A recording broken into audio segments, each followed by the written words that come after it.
Programme let's talk اور میں انجم رضوی خواتین حضرات پروگرام لائیو آپ کی خدمت میں پیش کرتا ہوں، اور کوشش یہ ہوتی ہے کہ وہ سوالات جو میرے ذہن میں ہوتے ہیں اور جو آپ مجھے ای میلز کے ذریعے سے یا فیس بک پہ بھیجتے ہیں اس کے جوابات تلاش کیے جائیں۔ بہت سارے موضوعات ہیں، میڈیا کے مختلف چینلز پہ آپ دیکھتے بھی رہتے ہیں۔ آج بھی کچھ انہی موضوعات پہ گفتگو کریں گے، وہ خطرات جن میں پاکستان گھرا ہوا ہے۔ کچھ سیاسی پارٹیوں نے ایک نکاتی ایجنڈے پہ گول میز کانفرنس کی بات کی ہے، ایک بڑی سیاسی پارٹی نے، اس پہ بھی بات کریں گے۔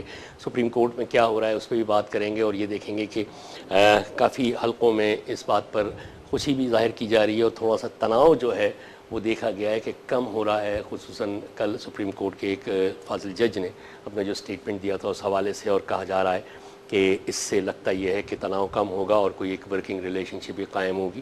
ان سب چیزوں میں بات کرتے ہیں۔ اسٹوڈیو میں میرے ساتھ معزز مہمان موجود ہیں، ماہر قانون ہیں، تجزیہ کار ہیں، دا لاء میگزین کے چیف ایڈیٹر ہیں جناب جاوید صدیقی صاحب۔ ان سے السلام علیکم جاوید صاحب، اور بہت شکریہ اسٹوڈیو تشریف لانے کا۔ کل سے اب تک دیکھا یہ کہ تجزیہ کاروں سے لے کے جرنلسٹ برادری سے لے کے اور جو کنسرن لوگ ہیں وہ کافی ریلیکس سا فیل کر رہے ہیں۔ کل جو سٹیٹمنٹ آیا تھا جسٹس صاحب کا کہ صدر زرداری ہمارے بھی اتنے ہی صدر ہیں جتنے کہ سب کے ہیں، اور پھر یہ کہ 8 اگست تک اس کو ٹال دیا گیا تھا، اس بات کو یعنی ڈیفر کیا ہے کہ بھئی آپ خط وط کا معاملہ طے کر لیں۔ تو لوگ یہ کہہ رہے ہیں کہ یہ ایک کائنڈ آف آلو برانچ ہے جو کہ سپریم کورٹ نے دکھائی ہے، کیونکہ لوگ کنسرن یہ ہو گئے تھے کہ عوام کے لیے کچھ بھی نہیں ہو رہا، ورکنگ ریلیشن شپ دونوں میں نہیں رہی ہے، تو دونوں اپنی اپنی جگہوں پہ اپنے اپنے پوائنٹ اسکورنگ یا جو بھی اپنے ہوم ورکس ہیں اس میں لگے رہتے تھے، اور یہ جو ایڈمنسٹریٹو کام تھے یا قوم کی بھلائی کا یہ تو کچھ ہو ہی نہیں رہا تھا۔ تو آپ اس کو سائے آف ریلیف کی طرح دیکھ رہے ہیں کیا؟ ایبسلیوٹلی۔ اچھا، بات یہ بھی ہے کہ یہ چیزیں نیچرلی بھی ایوالو ہوتی ہیں، تو یہ اب میں یہ کہوں گا کہ یہ سو کالڈ ریسٹورڈ جوڈیشری جو تھی یہ بہت امنگوں کے ساتھ، ایک عوام کی بھی امنگیں اور لائرز کی بھی، ریسٹوریشن اس کی ہوئی تھی with the purpose of independent judiciary, powerful judiciary, to correct the all mess, all نہ صحیح تو کافی mess of the governance if possible.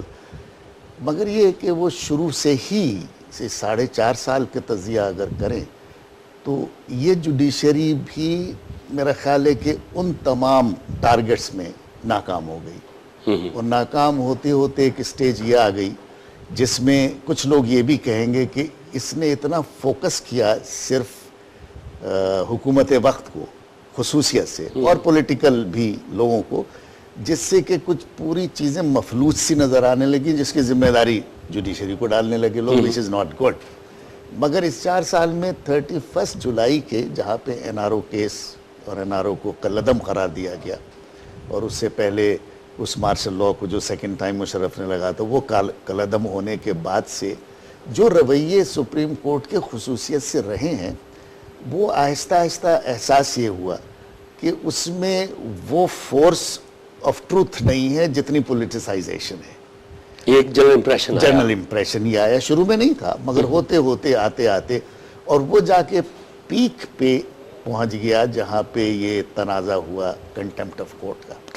پھر کنٹیمپٹ آف کورٹ کے اوپر بحث چلی، کیونکہ کنٹیمپٹ آف کورٹ کے اوپر ایک وزیر اعظم کا جو کہ الیکٹڈ وزیر اعظم ہو، جیسے بھی آپ کی جمہوریت ہے، جیسے آپ کی پروسیس ہے، 64 سال میں جو بھی اس اسٹیٹ میں جس طرح سے گورننس ہوئی ہے، چاہے وہ فوجی ہو، چاہے ان بٹوین پنکچویشن سے ڈیموکریٹک ہو، اس سب کو سامنے رکھتے ہوئے بہرحال اس اسٹیٹ کی گورننس میں judiciary should have acted in a manner, جو مجھے یاد آتا ہے کہ مجھے ذہن میں آیا میکالس کے ایسے میں ایک جگہ جہاں پہ ہے کہ چارلز فرسٹ اور ایک لانگ پارلیمنٹ، تو وہ لانگ پارلیمنٹ وہ ڈیموکریٹک پروسیس اور کنگ کے اختیارات کو کم کرنے کے لیے، اور اس کے اندر پارلیمنٹ کے اپنے سیکورٹی فورسز 100-150 کی اور پھر چارلز کی اپنی فورسز، اس حد تک کی بھی انٹریکشن ہونے کے بعد پارلیمنٹ could assert itself۔ تو مجھے کچھ وہ جھلکی آ رہی تھی، کیونکہ ہمارے پاس تو ہر چیز مستعار ہے، اور وہ بھی انگریزوں ہی سے مستعار ہے، اور یہ سپریم کورٹ کے جج صاحبان میں سے ریفرنس بھی ہوا کہ انگلینڈ میں کہیں 500 سال میں کوئی حکم عدولی ہوئی ہے۔ اس سے میرا ذہن اس طرف گیا کہ حکم عدولی بھی نہیں ہوئی، مگر کنٹیمپٹ آف کورٹ بھی کسی پرائم منسٹر پہ نہیں لگا، یعنی کوئی ایسا حکم کورٹ کا جس کے اوپر کورٹ انسسٹ کرے کہ وزیر اعظم یہ کام کرے گا، تو ایسا وہ بھی نہیں ہوا۔ اس وجہ سے. اور مجھے پوری اس ایوولوشنری پروسیس آف ڈیموکریسی میں جو انگلینڈ میں نارمن کانکسٹ سے, نارمن کنگ سے شروع ہو کے جی اور لانگسٹ پارلیمنٹ پہ آ کے beheading of Charles first ہونے کے بعد, کرومویل کے ایپیسوڈ کے بعد کہ 10 سال تک پارلیمنٹ ہی نہیں ملی, اور وہ ڈکٹیٹرشپ کے بعد جو چیز ایوالو ہوئی ہے, وہاں مجھے کہیں پہ بھی کورٹ نظر نہیں آ رہا. حالانکہ کورٹ تو تھے. کورٹ کیا کر رہے ہیں؟ کورٹ لوگوں کو جسٹس ضرور دے رہے ہیں جو بھی اس وقت کی وہ ہے. یہ پھر امریکن نے بھی وہیں سے مستعار لیا, اور 1776 سے وہاں پہ جو سپریم کورٹ بنی, ایک جملہ یہ بھی کچھ سپریم کورٹ کا آیا کہ کلنٹن کو تو استثناء نہیں ہے.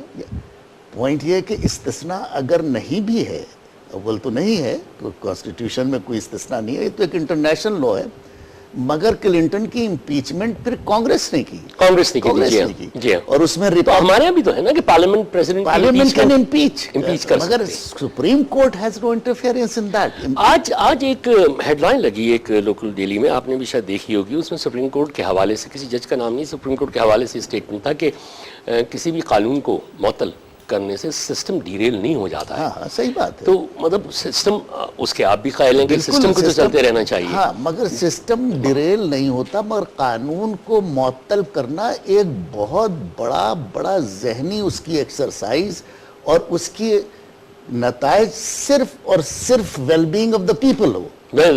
اب یہ جو انہوں نے امینڈڈ وہ جو پاس کیا ہے, اب اس میں تو ڈاؤن دا لائن صوبائی وزیر تک جو ہے وہ تو بالکل استثناء کنٹیمپٹ آف کورٹ سے. مسئلے کی بات ہے کہ ریٹن چیزیں, لاز وغیرہ is nothing but for the good of the people. Point یہ کہ اس میں عوام کی کہاں بھلائی ہو رہی ہے؟ جب آئین آپ کا دیکھیں جس طرح سے وہ گنجلک سا ہو کے, اس میں ڈکٹیٹرز کی امینڈمنٹ تو اس کو کوئی ٹچ نہیں کر رہا ہے, یعنی یہ بھی کورٹس کر سکتی ہیں. جب ایک چیز ایک ڈکٹیٹر کی 31 جولائی کا ایکٹ کو, اس کے مارشل لا دوبارہ لگانے کو رد کر سکتے ہیں, اور یہ چیز بالکل کلیئر ہے کہ کسی بھی extra constitutional act absolutely illegal ہے, بلکہ ٹریزن ہے اکارڈنگ ٹو کانسٹیٹیوشن.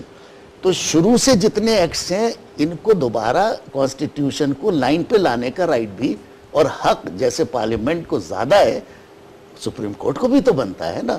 وہ تو مشرف کے امینڈمنٹس جو ہیں اس کو بھی یعنی وہ دیا ہوا ہے. اس میں کئی دفعہ کہا بھی ہے کہ اس کو پارلیمنٹ نے NRO کو کیوں نہیں وہ کر دیا, یعنی اگر کر دیتی تو NRO کیا لیگلائز ہو جاتا یا آئینی ہو جاتا, ہو تو جاتا, مگر not good for the people. یہ ایکشن بالکل صحیح تھا, اور یہ ختم کرنا بہت صحیح ہے. مگر ہر چیز کورٹ پارلیمنٹ کی بنائی بھی جتنی بھی غلط, یا ویسی پارلیمنٹ ہو جس میں پڑھے لکھے لوگ نہ ہو یا جو بھی نہ ہو, مگر کلیکٹیو وزڈم جو ہے وہ ہمیں اب پھر مگر اس میں کلیکٹیو وزڈم کہاں, اس میں تو اپنے بندے بچانے کے لیے نظر آ رہی ہے کہ down the line provincial assembly مطلب پروونشل منسٹر تک کنٹیمپٹ آف کورٹ سے وہ بری ہو, مطلب عام آدمی کچھ کرٹیسائز کرے, کچھ بات کرے, وہ تو پھنس گیا. وہ بھی نہیں پھنسنا چاہیے, لیکن وزیر صاحب جو ہیں وہ بچ گئے. کنٹیمپٹ آف کورٹ کا کنسپچول اپروچ جو ہے word over is no more there. آپ دیکھیں عام آدمی کنٹیمپٹ آف کورٹ کیا کر رہا ہے, وہ contempt of court supreme court کی نہیں کرتا, وہ کر رہا ہے ایگزیکیوشن کی, کہ ڈکری لیے گھوم رہا ہے, ایگزیکیوشن نہیں ہو رہی ہے, یہ ہے کنٹیمپٹ. اس میں کبھی کوئی نوٹس نہیں لیا گیا, اور ہر چیز میں عام آدمی کو کورٹ میں آنا ہے. سو وہ موٹو کوئی چیز تو وہ تو ایسا لگتا ہے کہ جیسے کورٹ نے یا تو کوئی ایسی چیز لے, مثال کے طور پہ جیسے انڈیا نے جب ایکسپینڈ کیا فنڈامنٹل رائٹس کے لیے کورٹ کی جوریسڈکشن, اور 184 وغیرہ 3 میں جو ہے کہ جس میں وہ لے سکتے ہیں, اس میں fundamentally good for the people کیا ہے کہ سب پولیوشن ختم ہونی چاہیے, دس از افیکٹنگ. یا سلیم اختر صاحب کا ججمنٹ جو میں کئی دفعہ کوٹ کر چکا ہوں کہ کانسٹیٹیوشن میں اگر یہ لکھا ہوا ہے کہ رائٹ ٹو لیو ہے, رائٹ ٹو لائف, اس کا مطلب اب یہی لکھا ہوا ہے اتنا, اب اس کو ایکسپینڈ کرنا کورٹ کا کام ہے. اور کا نہیں, صرف سانس لینا فنڈامنٹل رائٹ میں نہیں آتا, ہماری صحت تعلیم یہ سب اس میں security, this is where fundamental rights کے اوپر سپریم کورٹ، اور یہی دہلی سپریم کورٹ انڈیا نے کیا.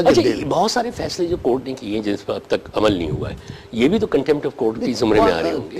کس فیصلے پہ عمل نہیں ہوا؟ میں کسی پرٹیکولر نہیں کہہ رہا، مطلب جب نہیں، یہ تو غلط ہے کہ کورٹ کا کوئی فیصلہ ہے تو اس میں عمل ہونا چاہیے، مگر سوائے مسنگ پرسنز کا جو سلسلہ چل رہا ہے، یہ ایف سی کو بلاتے ہیں اور بلوچستان کے سارے لوگوں کو بلاتے ہیں اور اس میں سخت ریمارکس بھی آتے ہیں. اس میں بھی ڈائریکٹ دیکھیں نا، یہ تو ایک ایڈمنسٹریٹو مسئلہ بھی ہے، اس میں ایف سی، آرمی اور پولیس اور ایڈمنسٹریشن سب مل کے، اور انٹرنیشنل مسئلہ بھی ہے.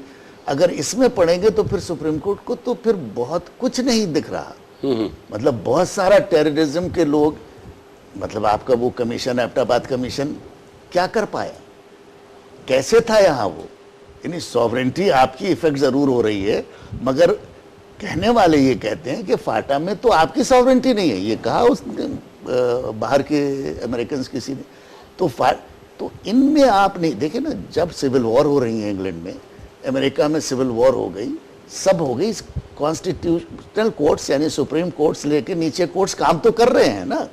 انہوں نے تو نہیں کہا کہ فیڈرلسٹ جو ہیں وہ یونینسٹ جو ہے وہ غلط ہے. یہ let them fight it out and let the democratic way they should decide, and then comes the court where somebody knocks the door. Primarily 99.9% وہی مسنگ پرسن کے ورثہ نہیں تو کورٹ میں گئے نا، ورثہ میں کورٹ میں گئے ہیں، نارمل کورٹ میں بھی جاتے ہیں، ان کا بالکل صحیح ایکشن لیا گیا. اینڈ دین ڈیوائیڈڈ، مطلب دیکھیے یہ بڑا مسئلہ یہ ہو جاتا ہے کہ سپریم کورٹ لیول پہ کوئی کوگنیزنس لی جائے اور اس کے اوپر امر درآمد نہ ہو، ویئر وی گو.